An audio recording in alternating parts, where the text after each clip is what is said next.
আসসালামু আলাইকুম। আজকে মঙ্গলবার আপনার জন্য একটা দামি দোয়া নিয়ে হাজির হয়েছি।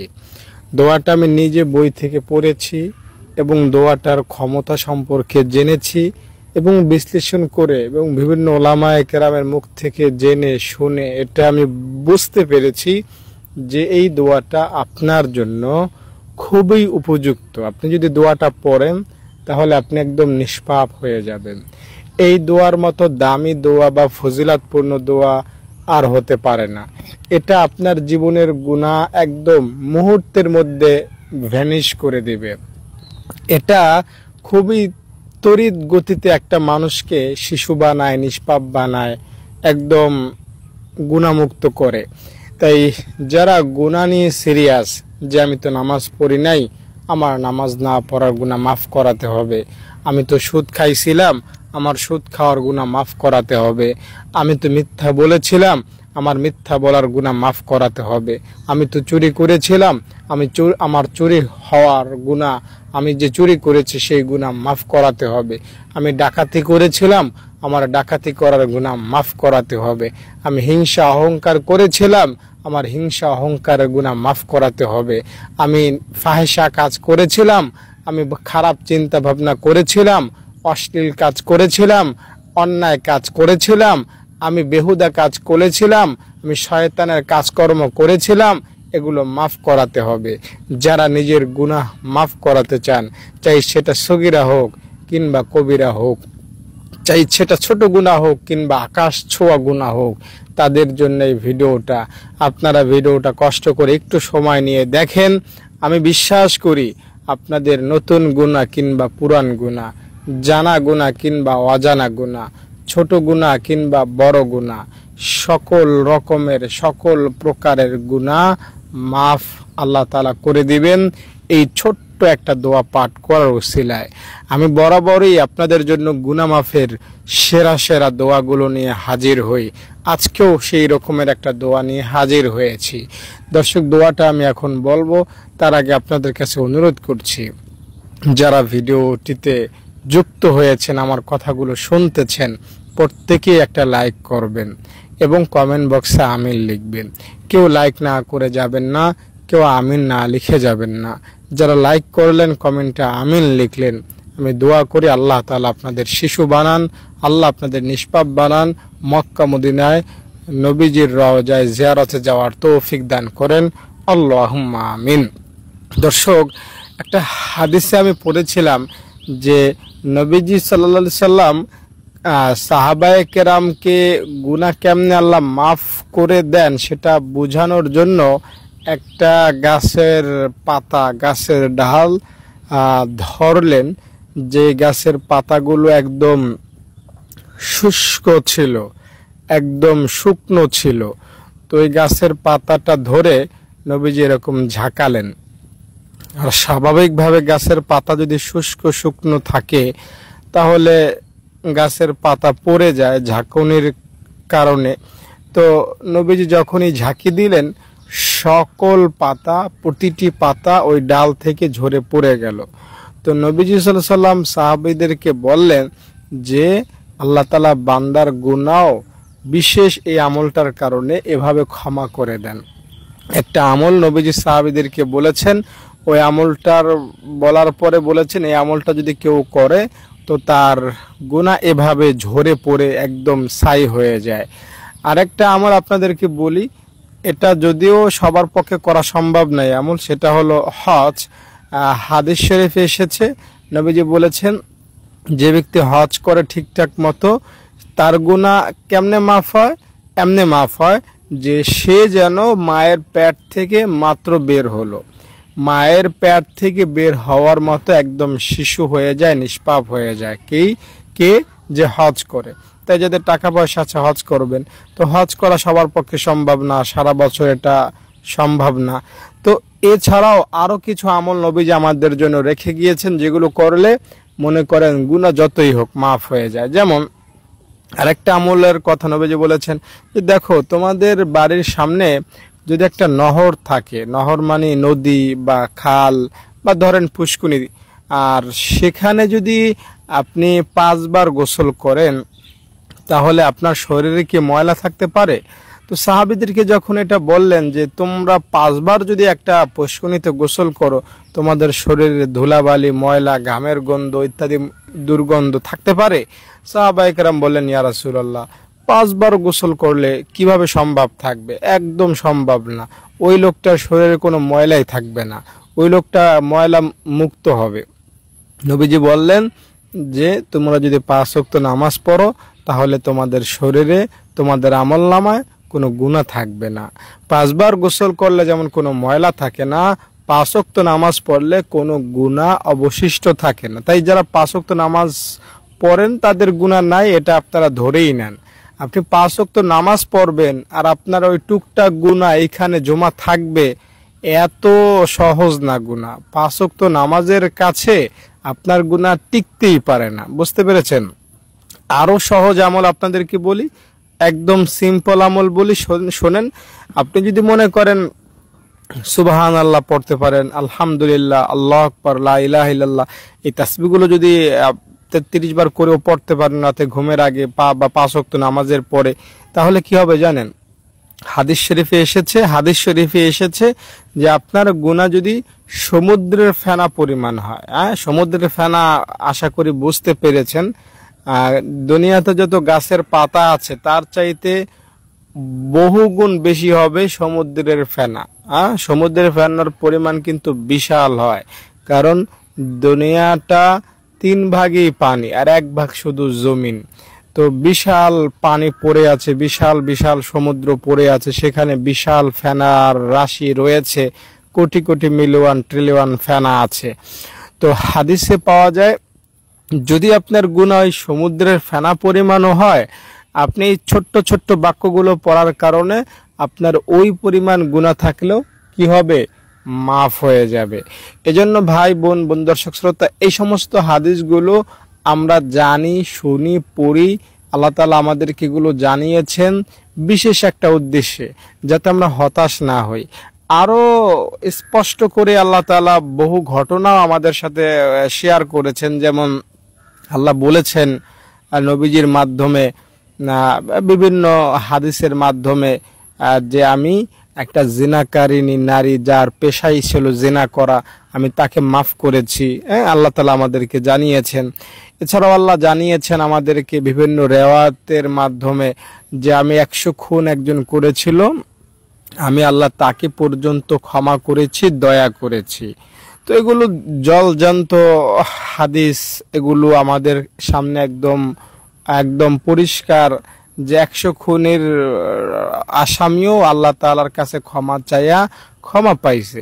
তো ভাই বোন, দর্শক শ্রোতা, মূল উদ্দেশ্য হলো এই কথাগুলো, হাদিসগুলো শোনানোর উদ্দেশ্য হলো আল্লাহ আপনাদেরকে মাফ করবেন। আমাকে গতকালকে একজন হাজী সাহেব ফোন করেছেন যে হুজুর, আপনি এত সহজ করে বলেন যে এই দোয়াটা পড়লে সব গুনাহ মাফ হবে, নামাজ না পড়ার গুনাহ, রোজা না রাখার গুনাহ, বেপরদার গুনাহ, আসলে কি এত সহজে গুনাহ মাফ হয়ে যাবে? এত সহজ করে বলার কি দরকার? দর্শক, আপনার কি মনে হয় যদি দোয়া পড়েন, আপনার রোজা না রাখার গুনাহ, বেপরদায় চলার গুনাহ, মিথ্যা বলার গুনাহ, সুদ খাওয়ার গুনাহ কি মাফ হবে না? আচ্ছা, যদি আপনার উত্তর হয় না, দোয়া পড়ার মাধ্যমে এগুলো মাফ হবে না, তাহলে ভাই আমার কথা শুনে তো আপনার লাভ নাই। আপনি তো বলা চলে যে কোরআনের বিরুদ্ধে নিজের মত দায়ের করেছেন, যেখানে আল্লাহ বলেছেন যে বান্দা, তোমার গুনাহ আকাশ ছোঁয়া হোক, খুন খারাপির গুনাহ হোক, নামাজ রোজার গুনাহ হোক, জিনা বেপরদার গুনাহ হোক, যেই গুনাহই হোক, আমি আল্লাহর কাছে মাফ চাবো, আমি তোমাকে মাফ করে দিব। আর সেখানে যদি আপনি মনে করেন যে না, একটা দোয়া পড়লেই কি আমার ওই সারা জীবনের আকাম কুকাম মাফ হয়ে যাইবে, তো আপনারা এমনটা যারা ভাবেন তাদের জন্য আমার কথা না।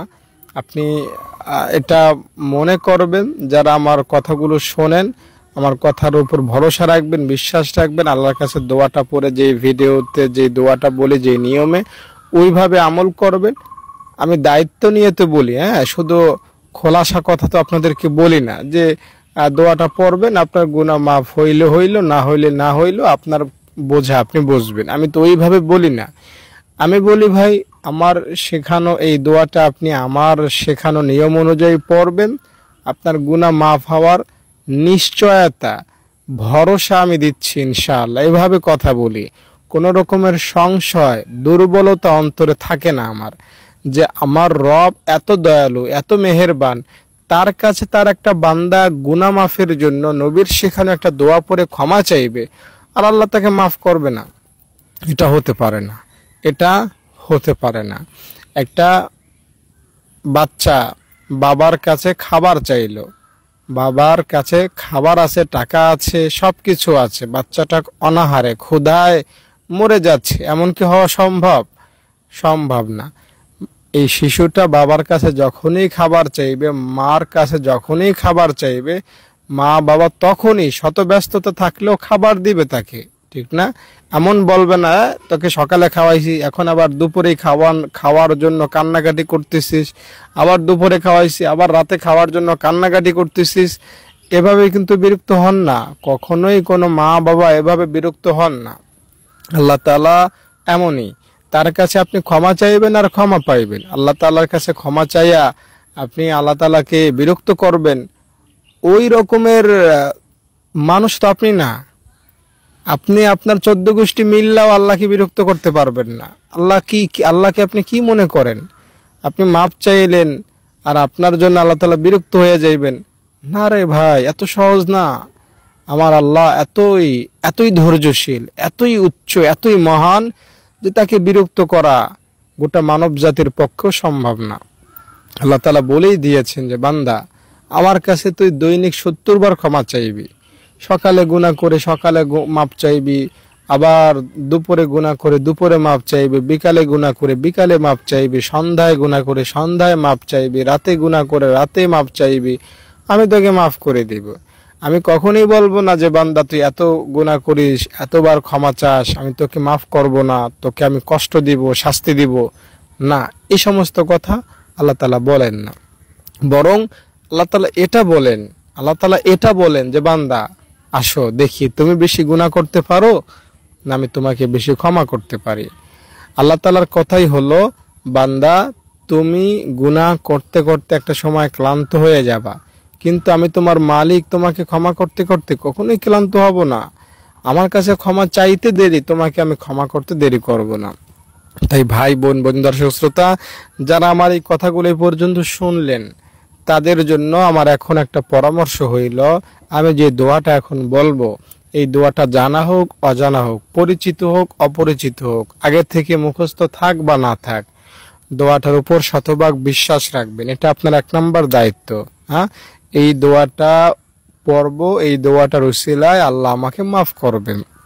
যে দোয়ার উসিলায় আপনি মাফ পাইবেন, সেই দোয়াকে যদি আপনি তোয়াক্কা না করেন, মূল্য না দেন, তাহলে তো আর হইল না।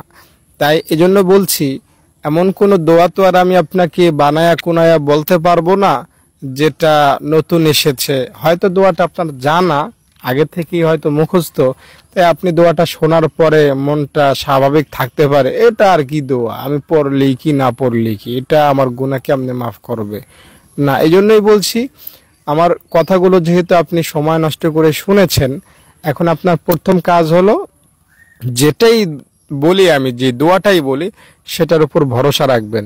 যেটা ছোট হোক বড় হোক, এই দোয়াটা আমি পড়েই ছাড়বো, এই নিয়তটা আপনি এখন করেন। এরপরে আপনি যেটা করবেন সেটা হলো আপনি গুনাহ মাফের আশায় দোয়াটা পড়বেন। এমন না আপনি দোয়াটা পড়লেন আপনার মনের মধ্যে কোনো পরিবর্তন নাই, তাহলে কিন্তু হবে না। আপনার মনের মধ্যে পরিবর্তন আনতে হবে যে আমি দোয়াটা পড়তেছি আমার গুনাহ মাফের আশায়, গুনাহ আর করব না এই নিয়তে, ভালো হয়ে যাব এই নিয়তে। এভাবে আপনি দোয়াটা পড়বেন। এখানে আরেকটা কথা বলি, অনেকেই এই নিয়তে দোয়া দুরুদ আমল ওজিফা করতে চান না, যে ভবিষ্যতে ভালো হয়ে যাব, এভাবে যদি দোয়া পড়ি, যদি কালকে ভালো না হই, কালকেও যদি আবার এই গুনাহটা করি, তাহলে তো আল্লাহ বিরক্ত হয়ে যাবে। না না, কালকের চিন্তা বাদ দেন। কালকে আপনি বাঁচবেন কোনো গ্যারান্টি আছে? আপনি বলার কাম বলেন যে আমি ভালো হয়ে যাব, আগামীকাল আর কোনো গুনাহ করব না। আপনি আল্লাহকে বলার কাম বলেন, মন থেকে বলার কাম শুধু বলে যান, আল্লাহ আপনাকে মাফ করবেন। এরপরে কালকে এসেও যদি আপনার গুনাহ হয়ে যায় তো কালকে আবার মাপ চাইবেন। আজকে যে আল্লাহর কাছে মাপ চাইছেন ওই আল্লাহর কাছেই কালকে মাপ চাইবেন। ওই আল্লাহ তো এমন বলেন নাই যে তোমাকে আমি গতকাল ক্ষমা করেছি আজকে তোমাকে ক্ষমা করব না। আল্লাহ তাআলার ক্ষমার সিস্টেমটা এমন না। আপনি ক্ষমাকে একদম লিমিটেড করে রেখেছেন, একদম সীমাবদ্ধ করে রেখেছেন। আল্লাহ তাআলা অসীম ক্ষমার অধিকারী। আল্লাহ তাআলার কাছে প্রতিদিন গুনাহ করে প্রতিদিন ক্ষমা চাইবেন, এতে আল্লাহ তাআলা আরো বেশি খুশি হবেন। আল্লাহ তাআলার কাছে যে যত বেশি ক্ষমা চায়, গুনাহ হয়ে গেলে ক্ষমা চায়, গুনাহ হয়ে গেলে ক্ষমা চায়, গুনাহ হয়ে গেলে, এই সকল বান্দারা, এই সকল বান্দিরা আল্লাহ তাআলার কাছে বড্ড বেশি প্রিয়। হাদিস কোরআন শরীফ থেকে আমি আপনাকে যদি প্রমাণ দিই, আল্লাহ তাআলা বলেছেন ওয়াল্লাযীনা ইযা ফাআলু ফাহিশাতান আও যালামু আনফুসাহুম যাকারুল্লাহ। এই বান্দারা শোনো, আমি যাদেরকে জান্নাত দিব তারাও কিন্তু ফাহিশা কাজ করে, তারাও কিন্তু শয়তানের কাজকর্ম করে, তবে তারা ফাহিশা কাজ করার পরে বা জিনা করার পরে বা নামাজ না পড়ার পরে, বেপরদায় চলার পরে আমার কাছে মাপ চায় না। তারা মাপ চাইতে দেরি করে না। আল্লাহ কি বলছেন? যারা জান্নাতে যাবে তাদের পরিচয় দিচ্ছেন, তারাও ফাহিশা কাজ করে, তারাও অশ্লীল কাজ করে, তবে তাদের মধ্যে তোমাদের মধ্যে পার্থক্য কি জানো?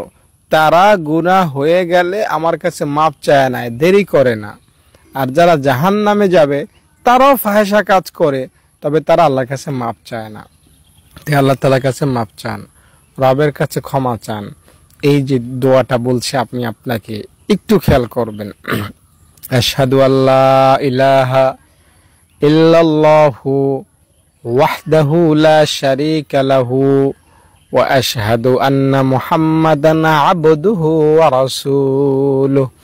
এই দোয়াটা আমি এখন পড়ার নিয়ম বলবো, তার আগে আবারও আপনাদেরকে অনুরোধ করব, যারা ভিডিওটা এই পর্যন্ত দেখলেন কেউ লাইক না দিয়ে যায়েন না। প্রত্যেকেই একটা লাইক করে দেন, এখনই টপটপ করে লাইক করে দেন, আর কমেন্ট বক্সে সবাই আমিন লিখুন। যারা লাইক করলেন, কমেন্টে আমিন লিখলেন, মন থেকে দোয়া করলাম আল্লাহ আপনাদেরকে যেন শিশু বানায় দেন, নিষ্পাপ বানায় দেন, মাসুম বানায় দেন, মক্কা মদিনায় জিয়ারতে যাওয়ার তৌফিক দান করেন, আল্লাহুম্মা আমিন।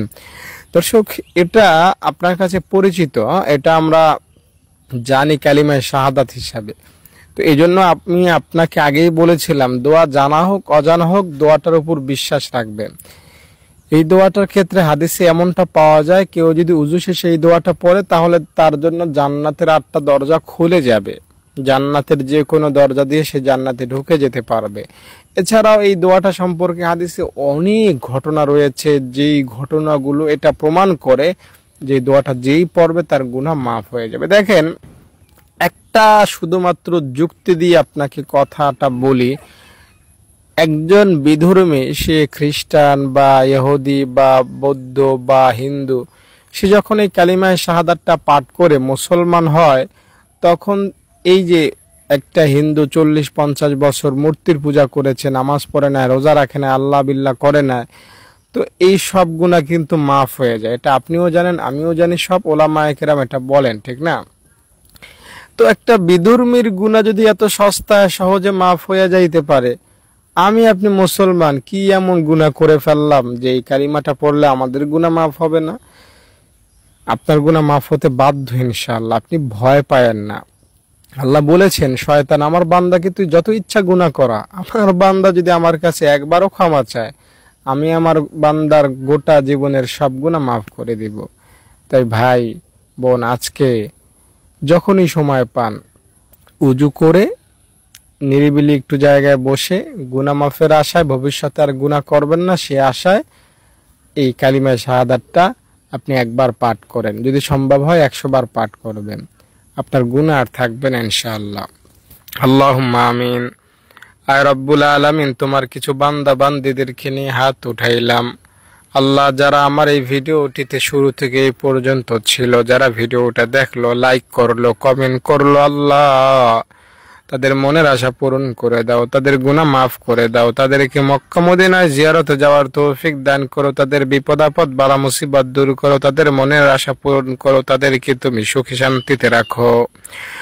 আল্লাহ, যারা আমার চ্যানেলটি সাবস্ক্রাইব করলো, প্রতিদিন গুনাহ মাফের আশায় আমার ভিডিওগুলো দেখে আল্লাহ, তাদেরকে তুমি খাসভাবে রক্ষা করো, তাদের উপর তুমি গায়েবী সাহায্য নাযিল করো। সুবহান রাব্বিকা রাব্বিল ইজ্জাতি আম্মা ইয়াসিফুন ওয়া সালামুন আলাল মুরসালিন বিরহমাতিকা ইয়া আরহামার রাহিমিন।